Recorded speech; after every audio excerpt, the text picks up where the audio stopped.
almost what I wanted to do, so come on. Just Yeah.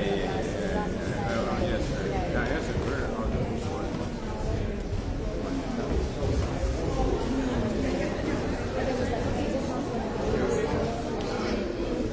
I like it.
Please do post about your experiences at NUAS Summit in your favorite social media. And don't forget to use hashtag NUAS 2026. If you want, we should have a picture.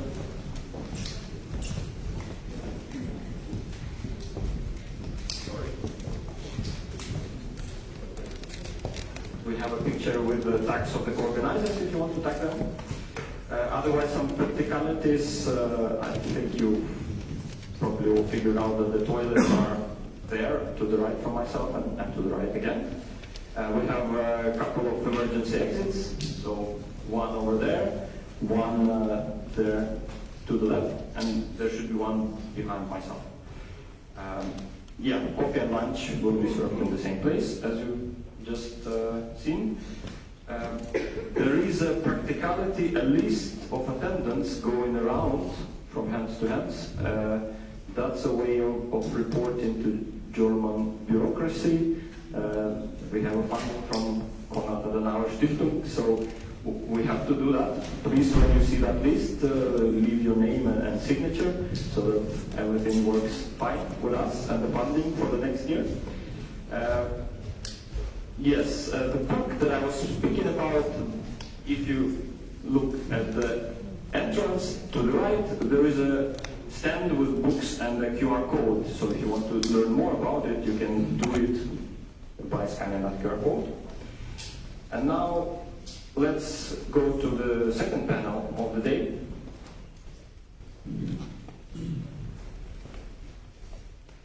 It is entitled Nordic Response to Hybrid Threats, Nordic Democratic Response to Anti-Democratic Regimes, Countering Destructive Narratives and Disinformation as an Effective Multi-Level System. This panel will be moderated by Mr. Mikko Salo, international commentator and tech editor and a member of the editorial board at Politiken. Mr. Jarlner brings a particular broad perspective to today's discussion. He has experience in international affairs, journalism and technology policy. So whenever ready, Mr. Jarlner, please, the floor is yours. Thank you. And thank you for inviting me.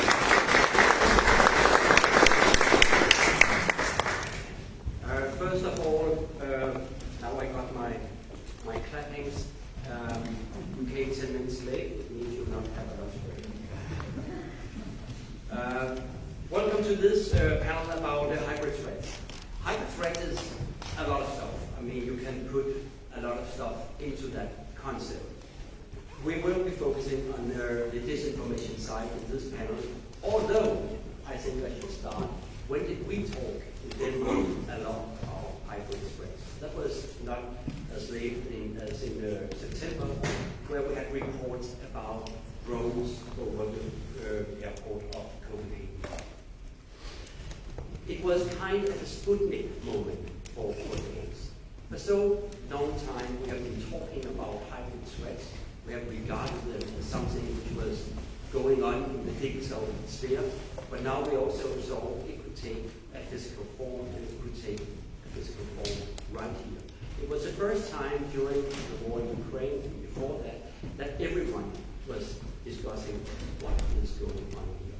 And that started a debate about what is hybrid war. Are we in a hybrid war, as our Prime Minister said a few days after? Maybe the wording grows. That is another story.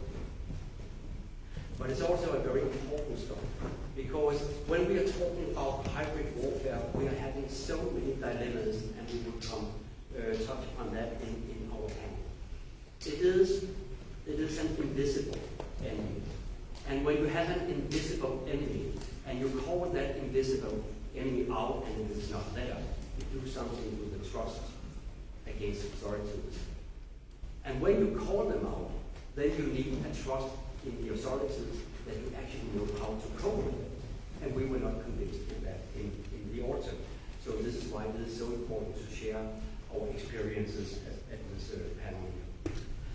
I also just want to mention, it should not be about me and my experiences, but I just want to mention another paradox in all this. Just recently, the Russian Ministry of Defense shared a list over European companies which were targets. They regard them as war targets. As a journalist, you have to consider in the time we're living in, should I share that information? Do I make myself a tool of misinformation? And if I do not tell what I know, do I then make myself an enemy of what I'm called for in this slide, journalism? The same was in this actual case that the disinformation, this, let us call it a threat list, was also shared by Dehtyarov, who is having like more than 1 million followers on X. So it was not a secret. So actually, you had to confront that news, but you had to do it in a way where you're not making yourself a useful issue. But it is a paradox. And we have other paradoxes. Because when we are talking about how can we defend ourselves against misinformation, how do we at the same time defend the freedom to free speech? So it is an obvious paradox we have to deal with here. So this is why I'm so happy that I can be the one who is raising the paradoxes, and we have a very qualified panel to give answers to them. First of all, welcome to Jeanette, Serritzlev, military analyst from the Royal Danish Defense College. She is actually an expert in what I'm really interested in myself, cognitive warfare, but we will talk more about info threats here. Then Magnus, Hjort, Director General from Swedish Psychological Defense Agency, leading institutional response to disinformation and psychological defense. And actually, you costed my evening yesterday because you referred me to some of your web pages, and there was reports and books in it, and I completely lost myself in it, because it also touched upon a lot of those paradoxes I was just mentioning before. And then Mikko Salo, founder of Faktabaari from Finland, specializing in fact-checking, media literacy, and countering disinformation, which is an NGO. And you've been working with this field for a long time. And then Volodymyr Dehtyarov from the Khartiia brigade, now a corps. It was established famously in order to take the last technology tools into operation.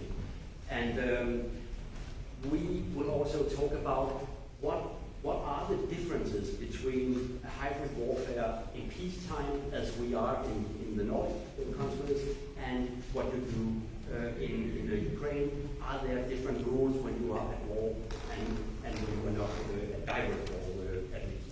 So, without further ado, we have agreed that everyone in the panel will be talking for 5, 7, 8 minutes, and then we will have a short round of questions, and then we will leave the floor to you, because I recognize a lot of you want to ask a question. I think it is important that we have room for that. First of all, Jeanette, the floor is yours. Thank you very much. Thank you, Michael, and thank you for the invitation to this conference today. As you already said, hybrid warfare is a broad spectrum of different activities, and disinformation and information threats is just a part of it. And it is the information threats that I will focus on today. However, I also think it's important to understand that all actions have a cognitive effect, whether it's physical sabotage or whether it's cyber attacks. And information threats can either be integrated in these activities, they can be supporting them, or they can be conducted independently. But all actions altogether, they serve the same objective of disrupt and weaken our societies, and also weaken our cohesion, whether that is within the EU, within NATO, or between Ukraine and partners. So, information threats is a condition of the modern information environment and the modern security environment. That does not mean that we have to accept it, but we have to acknowledge that it is here to stay. I will talk a bit about disinformation and other kind of malign information from a Danish perspective. In Denmark, we do not see large-scale disinformation campaigns, but it's not the same as there is no threat, and it's not the same as things does not happen in the Danish information environment. But more often we see single cases. And often we see that it is not targeting the Danish population, but it is about Denmark in order to shape the perception of Denmark to foreign audiences. There can be different reasons for why Russia and other state actors, but let's also just call it Russia,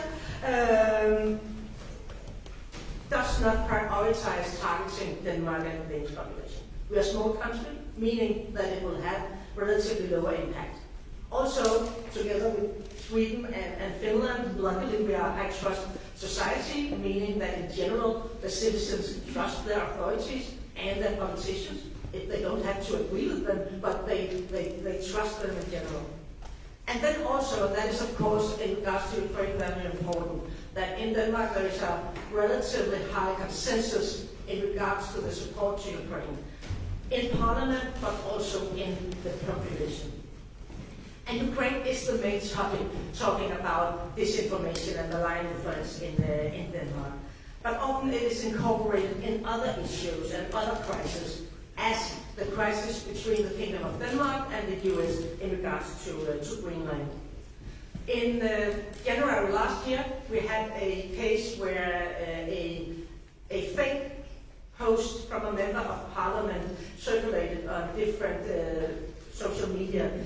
This member of parliament, Mr. Carsten Hønge, the fake post claimed that he said, this special extraordinary times, we need to take extraordinary actions, and we need to reach out to Russia for help in the battle for Greenland against the US. Of course, everybody in Denmark knew that it was fake, but that was not the intention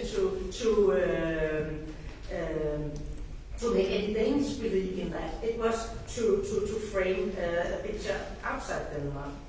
Shortly after, also in January last year, we had a case with a fake story about an allegedly Danish F-16 fighter pilot dead in Ukraine because he had given his location to a prostitute. And when you have this kind of, with the prostitute incorporated in fake story, there is a red flag of Russian disinformation, and of course, so it was.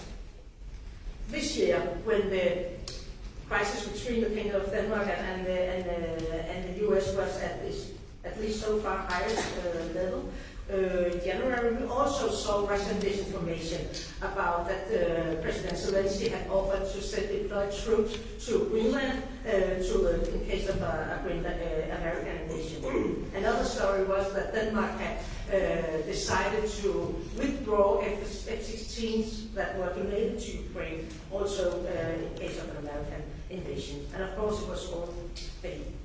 The interesting part about this story is that Russia, of course, has no interest in an American claim on Greenland, neither of an increased American military presence in Greenland, but Russia has an interest in disruption and division between us.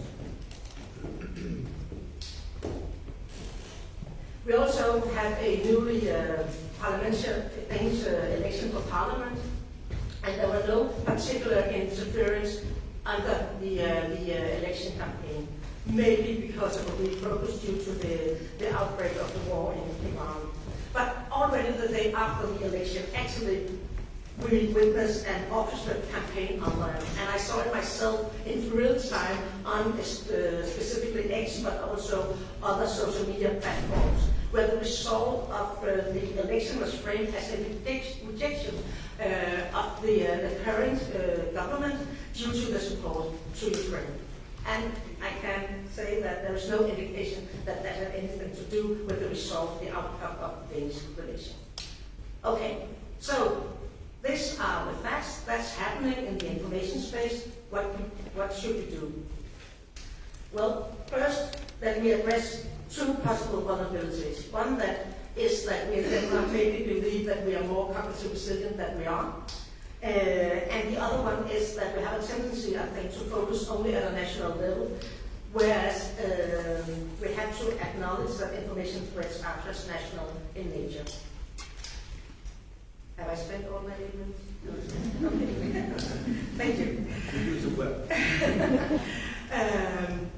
But we have also taken initiatives in Denmark for the 10 years. We have set up an interdepartmental task force influence, which I think is a good, well-functioning initiative in Denmark. Since 2019, our security and intelligence services have provided a joint public assessment prior to our elections, and they have also provided the public with an assessment after the election. It's just one initiative, but it's important. And for the people in Denmark, it has just become a part of the picture. But when I speak to colleagues abroad, I recognize that it's not something that you see everywhere. And also, in recent years, we have got established a new Ministry of Societal Resilience, where one of the focus also is public awareness campaigns within this threat. Then also, my impression is that we have become more open when we're talking about attribution whenever possible. But of course, it cannot always be. That's the official state initiative. But when countering hybrid warfare, hybrid threats, and information threats, we need a whole of society approach. And I know that Ukraine recognizes and does that. But so, of course, the governmental bodies and authorities has a role and responsibilities, but so do media, fact-check organizations, and civic society as well. And it's also calls for national solutions, which could be in a Nordic-Baltic stronger cooperation, but EU is also very, very important in this, with sanctions, with regulations, and with what's being done within the European External Action Service. That's something that the national state can never do. And then I will end by saying something of what you also addressed, Michael. There's no easy solution to counter hybrid threats or disinformation. Because as the open liberal democracy which shares we live in, we have vulnerabilities as an inherent position of our society. And that we also have to protect, and we have to see it as, recognize it as a vulnerability, but not as a weakness. Thank you. Thank you very much. And yeah.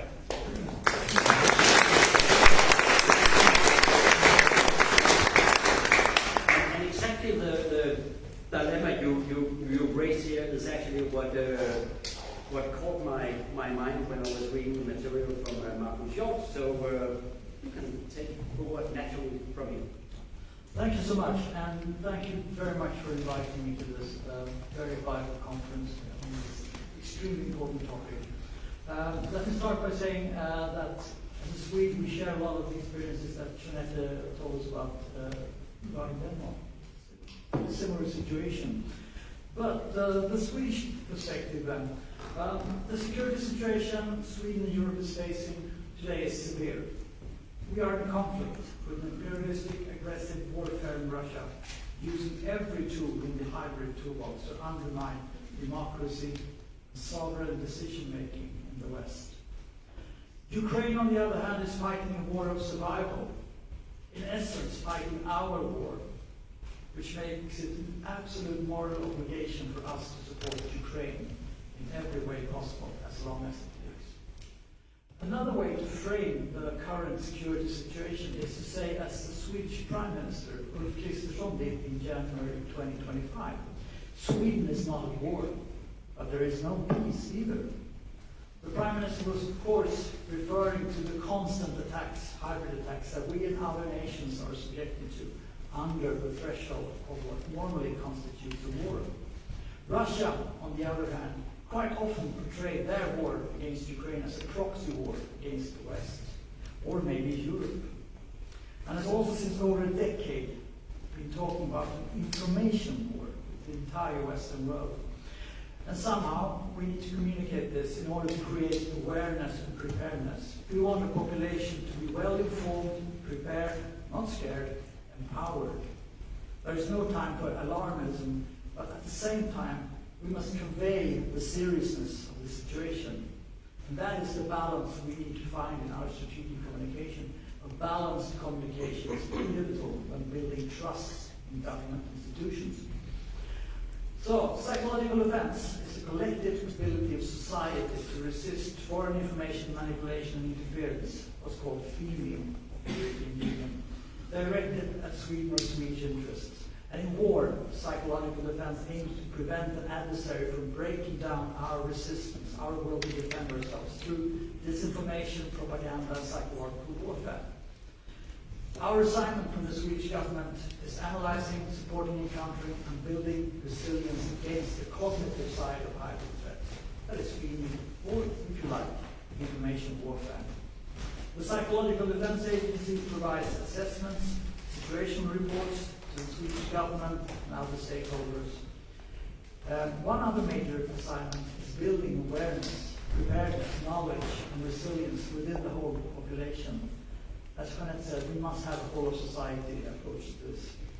And in order to do that, we provide training exercises and courses, we provide lectures, we fund research from several universities in Sweden and sometimes abroad. We have a special relationship with the Psychological Defense Research Institute at Lund University in the south of Sweden. We publish research and studies in our report series. And we work together with other organizations in the public sector, but also with civil society, which has a very important role in Swedish democracy. And we have what we call a Youth Resilience Hub, which is a network platform for cooperation with youth organizations within civil society. And we also fund information films for the elderly on topics like social media and election interference. We are part of the national effort to strengthen media literacy, the network called Media Literacy Sweden, which is a network consisting of 24 authorities and organizations coordinated by the Swedish Agency for the Media. International cooperation is, of course, of utmost importance, and we second staff to a couple of institutions in NATO, NATO Stratcom in Riga and the NATO headquarters in Brussels. And also to the European Union, for instance, the External Action Services. And we have extensive bilateral cooperation with a number of countries, because this is something we need to build together. We need to share experiences and we need to learn from best practices from each other. And of course, we have done over the years quite a lot of work in Ukraine, but also in Moldova, to name two countries. Recently, the European Union External Action Service launched their fourth FEMI report. And in this, they present a new concept, the FEMI deterrence playbook, moving from threat assessments, which we have been doing for a long time, to deterrence, raising the costs, they say, for the aggressor to use FEMI as a tool against European democracies.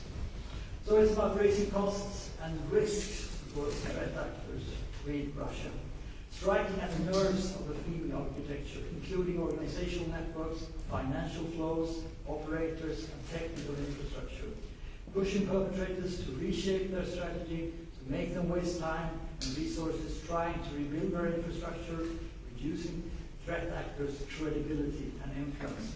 So I think it's definitely an interesting move from the European Union External Action Service.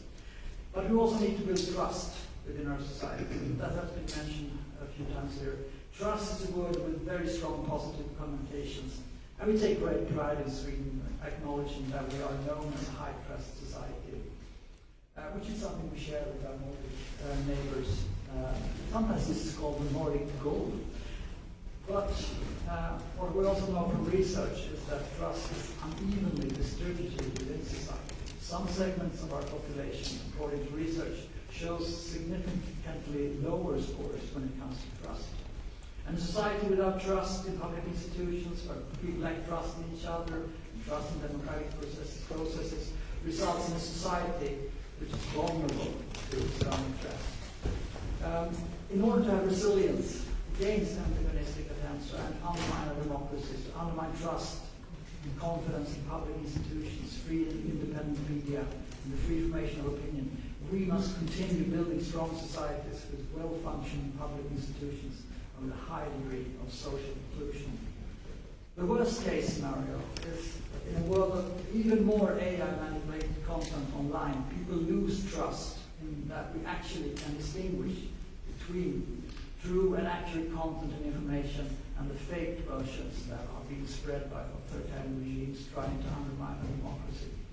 So, we, the West, Europe if you like, needs to get better at preventing attacks, partly through information, education, strengthening critical thinking, media literacy, partly by continuing to build and protect our democracies, building societies that last, which are inclusive, where our citizens feel welcome and included.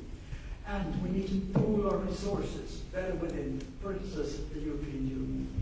And as a recent European Union FEMA report suggests, we need to go from doing threat assessment to actually create deterrence for threat actors like Russia.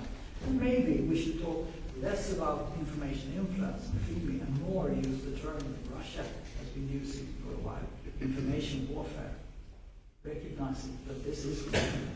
And we should continue with the sanctions instruments and secure that the sanctions are effective.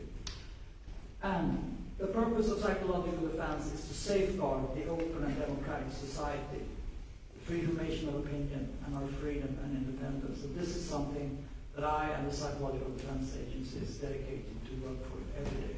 Thank you. Thank you.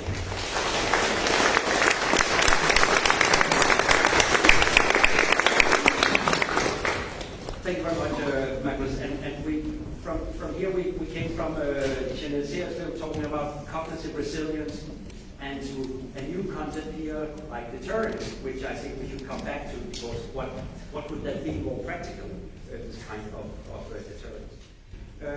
Now Mikko Salo will tell us about fact-checking, and we'll come to you, and you are 7.5 minutes. Thank you. So my name is Mikko Salo, I'm the representative of Faktabaari, and we are cooperating very much on the Nordic scale. So we are trying to learn about our country's vulnerabilities and strength on the other hand, and of course follow very close to the Ukrainian case, also from the preventive side, because I mean, you know what is to be there in the full-scale cognitive war. We are in the hybrid situation, I would say. We are not in peace, but of course the officials cannot, so to say it in a way, because that would build the Russian narrative of being that type of thing. But that's of course, my personal opinion as such. Situational awareness and tools to go further. I'm from civil society, so I try to be as pragmatic as I can. I heard that there's already wonderful initiatives within your communities, and I really encourage them, and let's talk about them in the context of the generative AI that I think is a big challenge. But situational awareness, in a way, I think in Nordic countries, at least in Finland, things were still relatively simple when it was just, so to say, Russia and disinformation. Now, since beginning of the year, we have had to be touring Finland and just like making people, in their senses that it is getting even more complicated. Because we got now, of course, then the MAGA coming into the pictures, and with the digital platforms, they're kind of aligning their things, sometimes the narratives, and that's why we are all in trouble at the time.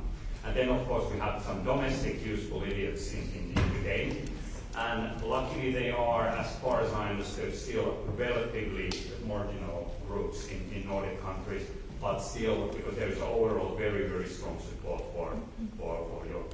for our case, I would say.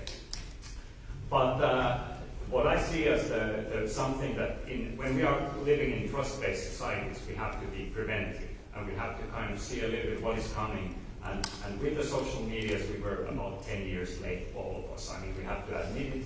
With the generative AI, we are only kind of 3 years late, so we can still do things. And all the information gathering that I heard from here has to be made relevant in this new infosphere.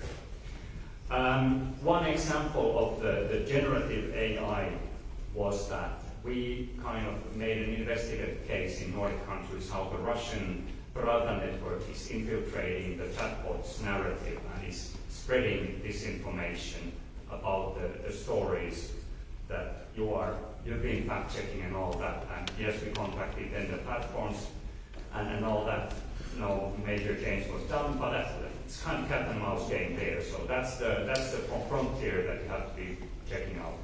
60% of youngsters in Nordic countries are using ChatGPTs as a replacement for Google's and the search engines to look for the information.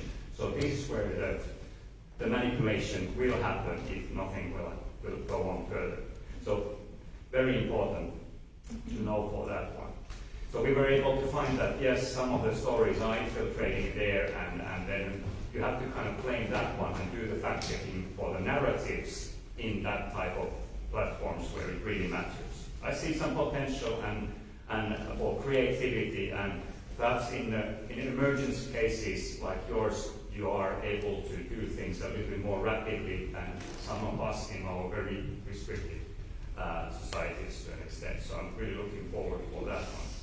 For the approach then, we've been promoting this kind of a stop, think, check type of approach, of which the check is like, you know, you have to enforce people with some sort of basic verification skills, because the internet is getting really much more complicated over time. So reverse image searches and all that. And the worst thing is that people tend to trust the Gen AI, for example, for summaries, and we just fact-checked the case where 9 out of 10 were wrong on images, and we claimed that to the platforms, and they said, okay, we are working on it, but it's like the lazy people are going for. So we have to really take care of on the platforms that it really matters. So we have been doing this kind of fact hacks for youngsters in order to be aware of the situation, be attentive for at least on the results of the information they are consuming. Then we'll be working very much with the teachers, and this is like going perhaps a little bit step further, that next to fighting the information war, so to say, you have to prevent for the future, and of course taking care of the kids. And I mean, our concern is that kids will be grown into a world that these generative AIs kind of define the information space. So I mean, they explain you how it's like, and they forget to think. And I mean, if you're not able to think, you are not able to use a very powerful tool like a generative AI. And that is also a very, very important thing for our societies, but of course for you. And we've been doing in Faktabaari some work that if you're interested, I can share with you, and actually some groundbreaking frameworks where we can try to make it so digestible for individual teachers. Not that you have to handle the whole thing entirely, but you can do your bit in the process. So this is more like going towards something. But in order to stop, think, and check, and have this more like a responsible thing, I think something that our societies are only kind of growing now is that you have to bring the community part and the engagement. And I think, for example, in Finland, the preparedness structures have been very much like a private sector and the public sector coming together. The societal thing is just upcoming at the moment, and because they see that finally the battlefield is in the mind, in between the ears in many cases, and you have to engage societies. And I think you can be actually quite an inspiration for us. Everything I've seen here, for example, yesterday, that you are really, you see the emergency of these type of things, you kind of hold together, because this is an endurance game over time. And I see then a lot of, let's say, positive inspirational things for the mutual cooperation for that one. But perhaps I leave it for here, and then we can continue with the questions. Thank you very much. But really interesting that you draw in the new generative AI. We will come back to that certainly, because this is the big thing actually, that we've been so focused on manipulation of algorithms and so on, but the attack is actually coming in the raw material. Volodymyr, thank you for coming here, and the floor is yours. We hope you will, among other things, tell us what is the difference between fighting a hybrid warfare in relatively peace as we are here and in a direct war zone. Well, thank you, and thanks to the whole community that is hosting us here. It's really a privilege to spend those couple of days in Copenhagen, and it's not often that we get out of the country. However, we as military people are allowed to do that. It's still quite a long travel. However, I do encourage those of you who are able to come and travel and visit Ukraine, do so. The travel is worth it, and situation on the ground is not as bad as it looks from here in the news, in most of the cities. However, I'm very grateful for the opportunity to be here, and I want to extend gratitude from the Khartiia Corps and from the whole of the defense forces of Ukraine for your support. Goes to the Ukrainians who are currently here in this room and to the representatives of the nations, because yes, Ukrainian soldiers are brave, but bravery can only take you so far in this very lethal, very technological warfare. And definitely we rely a lot on the help of material, financial, that the Western world has been given to Ukraine. And same gratitude to your communities for hosting Ukrainian panelists, because that's also been a very, very big thing.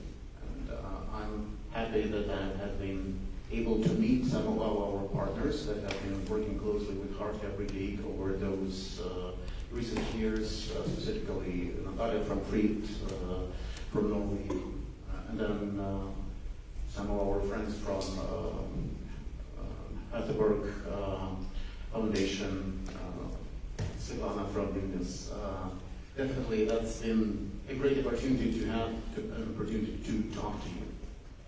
Now, going back to the issue, definitely the fight, the information operation, cognitive warfare, different types of the terminology that's being used is very active and can be felt in Ukraine.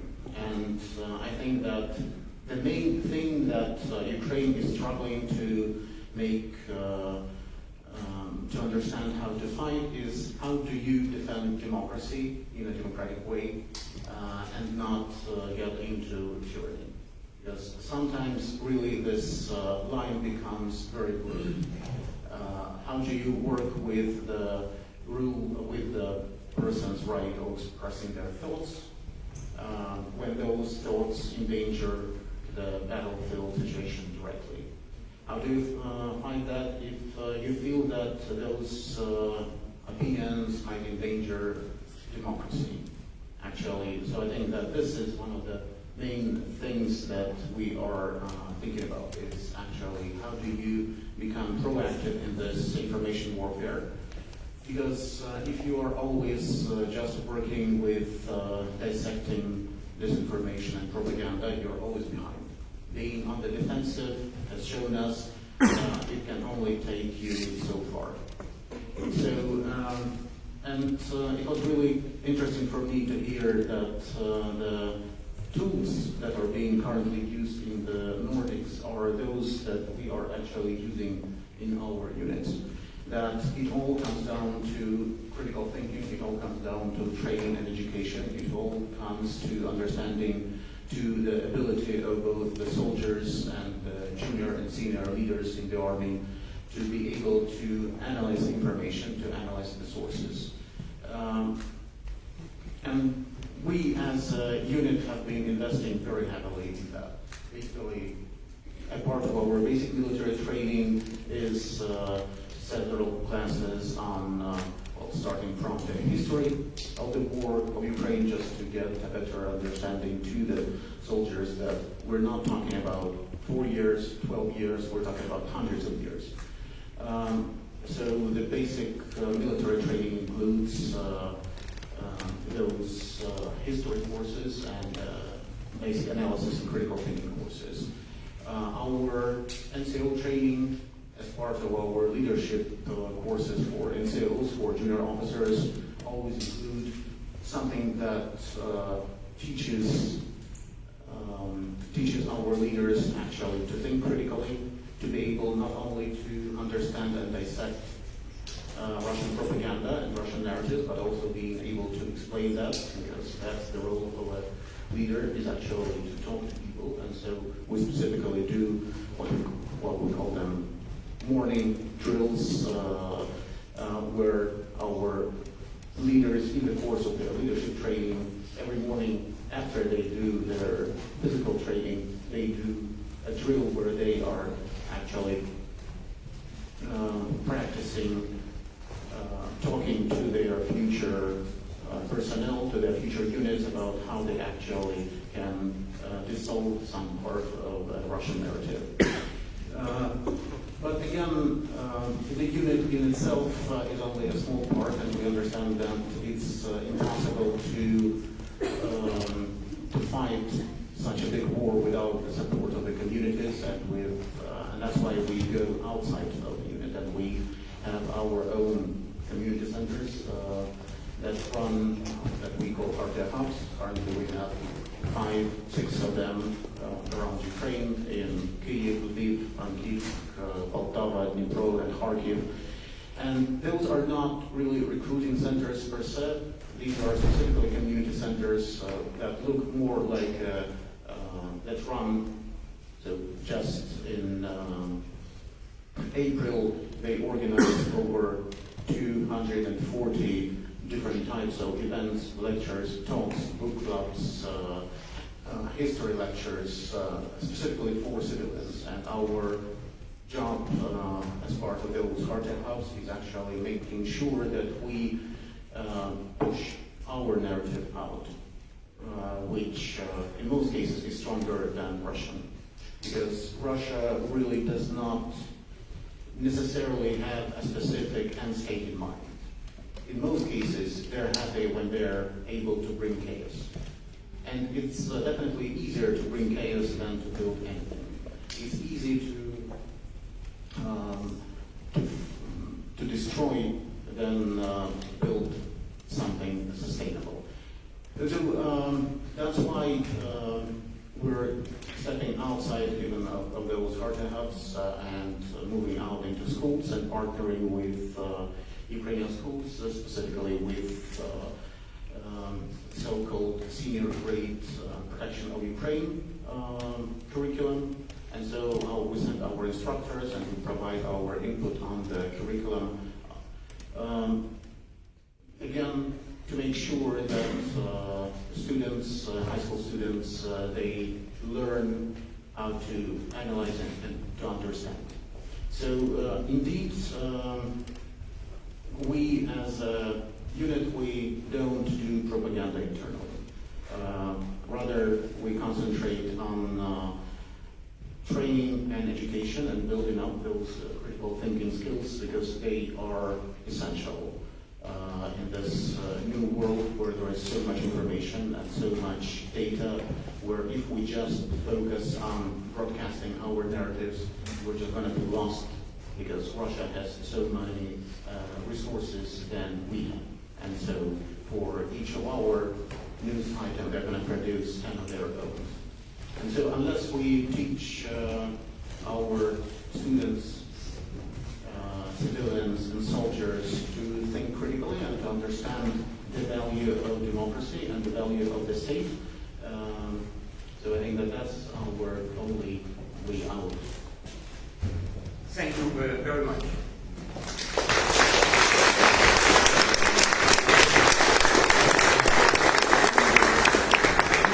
I think it's very important we leave some time for questions from the audience. But just one thing, Magnus, we're talking about this deterrence. And what strikes me also, what you say here, Volodymyr, is we often talk about our defense. How can we defend ourselves against this hybrid warfare, that's called hybrid warfare? But how do we deter? How do we come in the offensive? So I would like to ask any of you, how do we deter? How do we switch the rules? So we are setting the rules, the Russians are not setting the rules, even though I understand it's easier to spread chaos than to work the opposite way. May I start with you, Jeanette? So, and if just a reply for 1 minute or 19 seconds. Yes, and I already spent 10. I think it's important to distinguish between deterrence and offensive methods. I don't see deterrence as offensive measures. Of course it can be, but not necessarily. So, and I don't think that we should be too offensive, meaning we should not use Russian methods and tactics, because then we will just lose what we're actually fighting for, our liberal democracy. And I know it can be very frustrating to always seem to be behind and to be too weak, but I think that we have to believe that we will win in the long run. But that does not mean that we cannot raise the cost. It does not mean that we cannot have hard sanctions like the EU had already in the spring of 22 with sanction RT, etc. Of course we should do that, and of course we should have regulations, etc. Focusing on the tariffs. Yes, I'm all for it, but we need to keep the moral high ground in this to protect our democracy. Thank you. Yeah, I of course totally agree with Jeanette. We should not become Russia. That's who we are fighting actually. No, currently we have no deterrence against Russian information warfare. And I think we need to move in that direction. And that is what this, the fourth FEMA report from the European Union is saying. We need to impose costs and risk for the aggressor, for the perpetrators. We need to have sanctions that actually work, that actually deter. We need to hurt them financially, because they are making money from this. They're not only hurting our democracies, they are making money. And that is something that we need to address. And that is perhaps something that we can call deterrence. Mikko. And next to Russia, also the digital platforms are unfortunately making money of this one. And this is something that we have been trying to do with the EU. And I have to say that this is very much thanks to the Danish Commissioner Vestager at the time, and now the current Digital Affairs Commissioner Virkkunen from Finland. They just repeated practically that the European approach to the freedom of speech is the freedom of speech of the humans, but not the bots and algorithms. And that's a very, very fundamental, let's say, defense line, because now it's getting there that it's actually the very algorithmic digital space, and I mean, you hardly know who is a human in the worst case. So this is like a defense line that has been worked out in the European thing. Of course, once again, I think over time, Ukraine has to kind of fight for itself to be within this umbrella, so to say, the digital thing, because then you make yourself relevant to the big platforms as well, because EU is still a big market for the platforms. And that explains why the American companies and the MAGA is also attacking EU on these type of things. But let's hope that will be coming sooner or later. But this is what we need, some sort of the norms that go for this kind of free speech in the European level. But that's a work in progress. Meanwhile, I think it's about inoculation the population for sustaining a lot of nonsense, especially on the digital things, and then to have like physical meetings and gatherings and all that. This is a little bit what we have been doing. In times we were kind of still gathering people and believing the social media, no more chance in some ways, because if you are not doing a polarizing content, you don't get attention. How does you said that actually disinformation can influence what is going on at the front line, and we're talking about standing the moral high ground. So what does all this sound to you?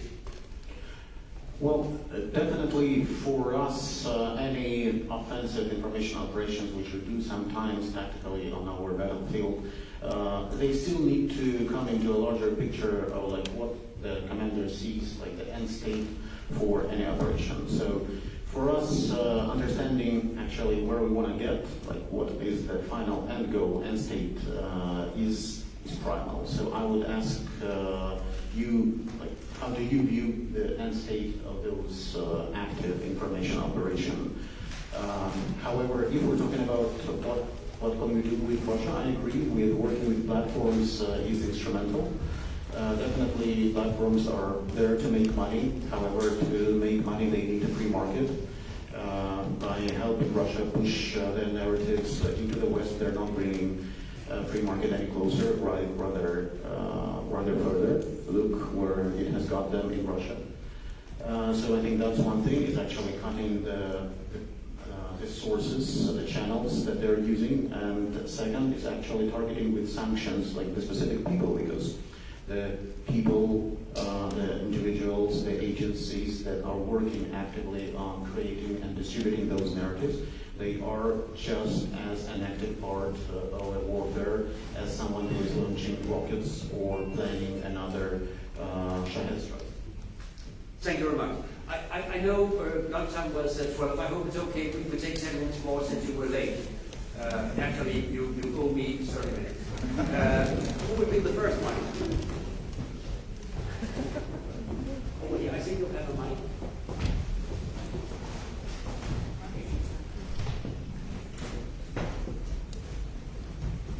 Hi, my name is Julia Kindler. I represent Ukrainian Dialogues organizers of this event, and I would like to give a question to Volodymyr Dehtyarov. So based on your experience, what kind of informational and psychological threat and operations Russia can or potentially is already deploying in the Nordic-Baltic region, and what are their actions, how these operations look like? Thanks.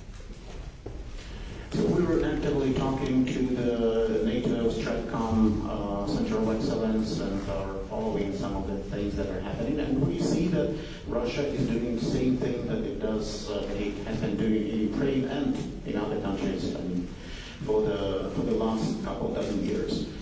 Basically, it wants to find any weak point that's gonna create a division in society.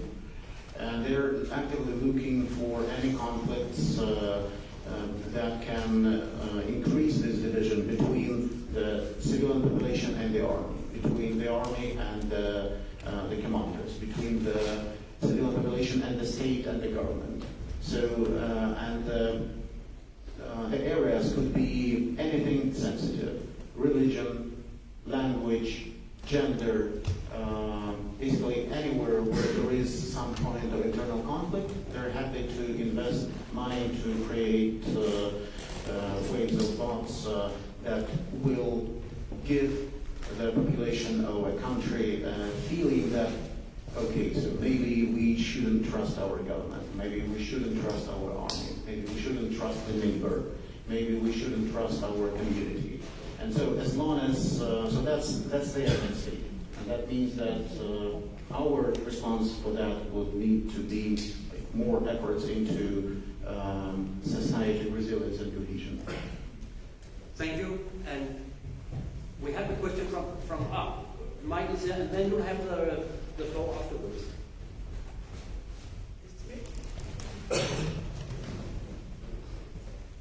And this as short as you can. Hello, I will try. Maybe it's not a question but a comment. My name is Jeanette. I'm part of Freedom for Ukraine, a Danish association, which provides humanitarian support for Ukraine. And we have a second pillar where we try to outreach publicly to Danes. We write in Danish.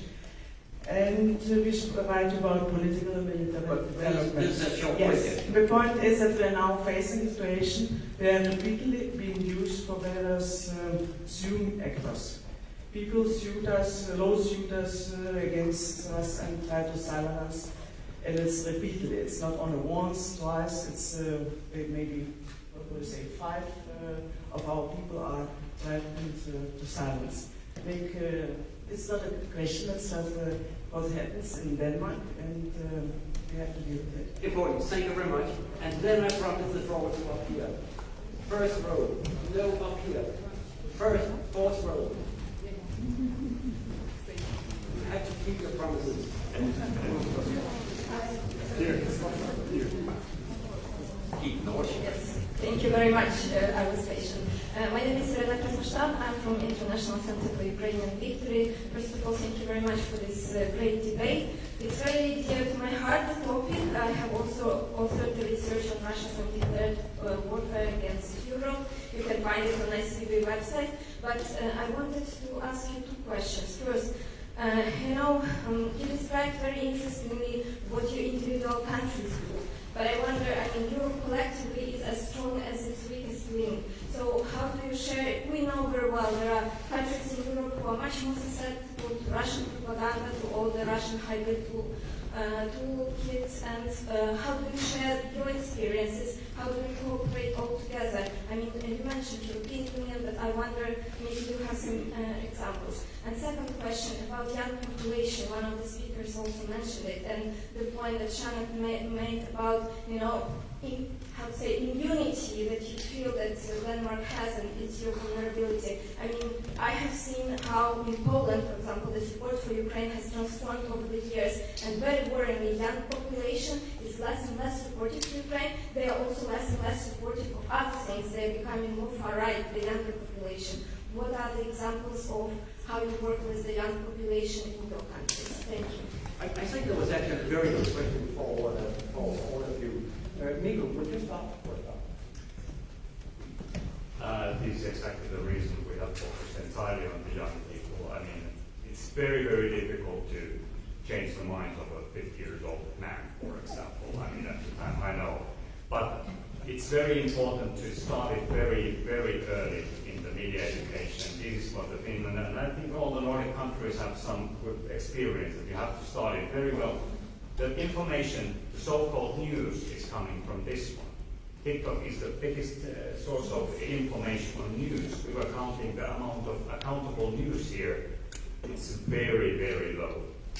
And so this is like you have to address very early on. And I think that the quickest way to that one is the teachers' empowerment and teachers' education and all that. And this is very cheap compared to trying to convince all the parents, for example, because it's a different, well, it's a completely different infosphere and it has to be addressed. People always say that we have to teach youngsters, and I mean, that's something you can say.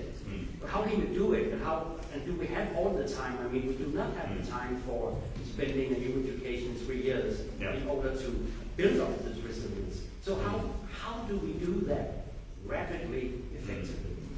So that's the big problem there is you cannot do it very quickly. It's a long-term process and an investment, so you cannot go for the short run. We have been doing this type of 1 hour, like a fact strike type of thing, and it helps to kind of remind me. There are some games that have been used for inoculation or something like that, but it's a long-term thing. It has to be like a teacher, for example, is the safe adult who knows about the accountable world and is challenging and discussing with that one all the time.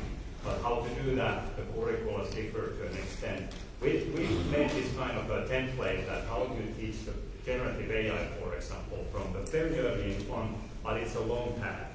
But the challenge is that if you put it on a systematic thing, it's like, outside that, it's like too big a problem to solve. You have to put it in the pieces and then everybody trying to do it. And you can do these type of things also without being exposed to the platforms or digital devices. But it's a long-term, unfortunately, dedication. That's why we need other things as well. Jeanette? Yeah, I can echo a lot of what you just said, Mikko. It's the same. We also have a focus on it in the Danish educational system at all levels, I'd say. And we also have some education kit that teachers can use. We also have the Danish fact-checking, media checking that provide some very, very good material for teachers just to use in their system, which is very good. But of course, is that enough? No, but it's something. But when then you talk about unity in the society, and I say, of course, the young people. We have to focus on the young people due to AI, etc., and their lack of use of traditional media.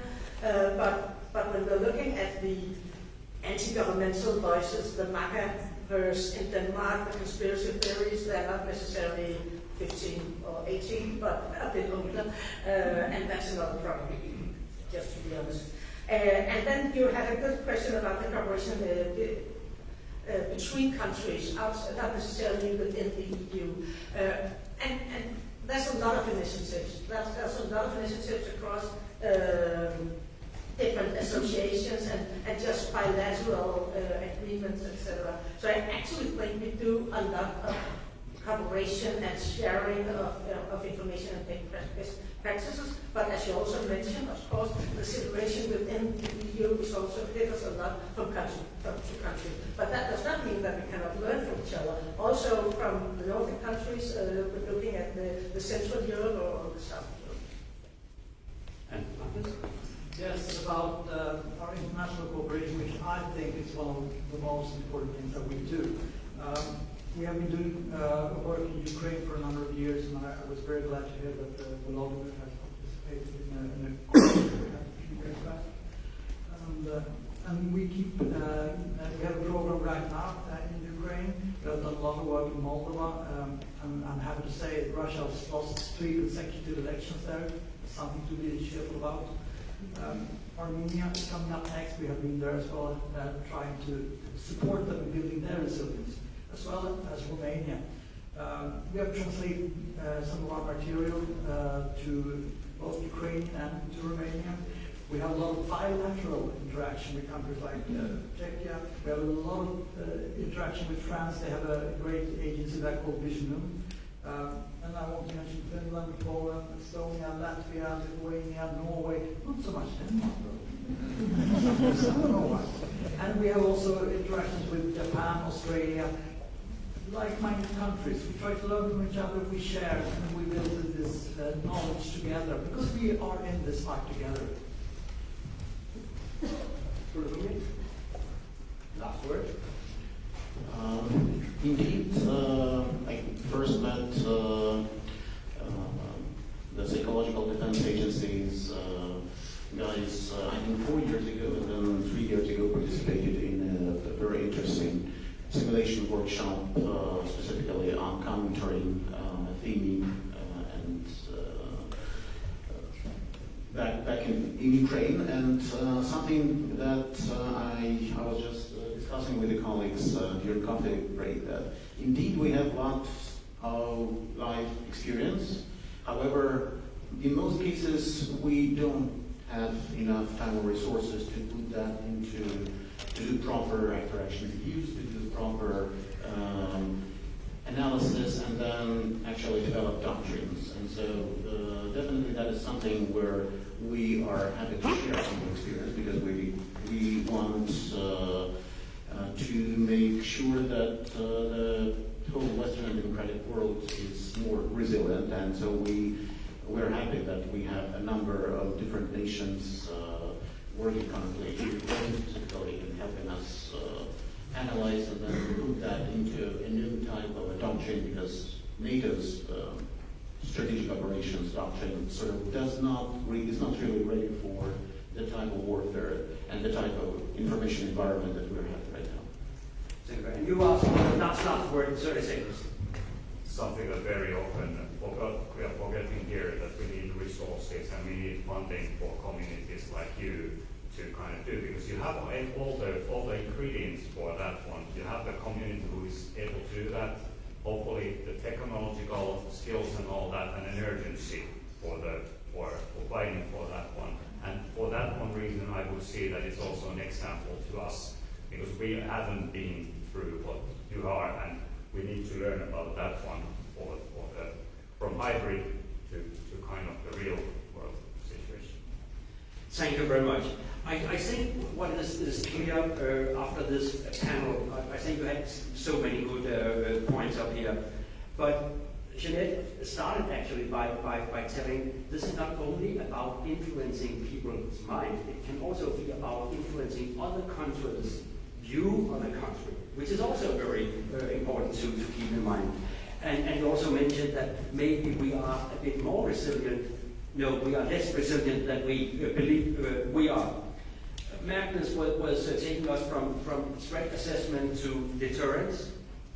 Very important, I guess, that we start to talk about deterrence. You also mentioned maybe we should call it warfare and not just disinformation campaigns. Words are extremely important in this. Mikko pointed to ChatGPT and how that affects us. And I think it's much more important than we believe. I was to a tech conference lately, and people were telling how their own teenagers were asking ChatGPT for advice before they go to the parents. This is where we are, and this is where it's not so easy as just to introduce lessons in the school, although they are very important. And Volodymyr, you gave a very good example of what a counter disinformation campaign could be: spread your own narrative. and be really sharp what you're doing it, and do it deliberately. Much more could be said. I think I'll be very unpopular if I take another half hour. So thank you very much for coming. All of you, thank you for Magnus' questions, and thank you to the panel. Let's give them a hand.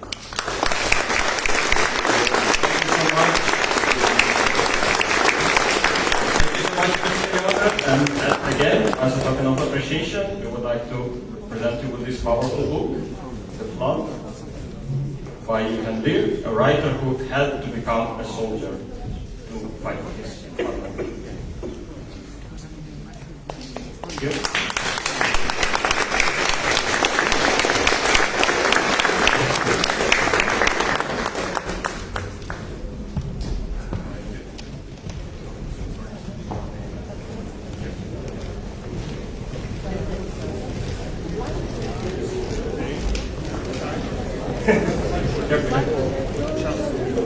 Alright guys, next on our agenda is a quick lunch, and I have to emphasize the word quick because we have started a bit later and we will skip the group photo for now. We will move it to after the third panel. So the lunch is there. Please be back at exactly 12:45. Don't wait extra minutes. Thank you.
Hinter der Organisation.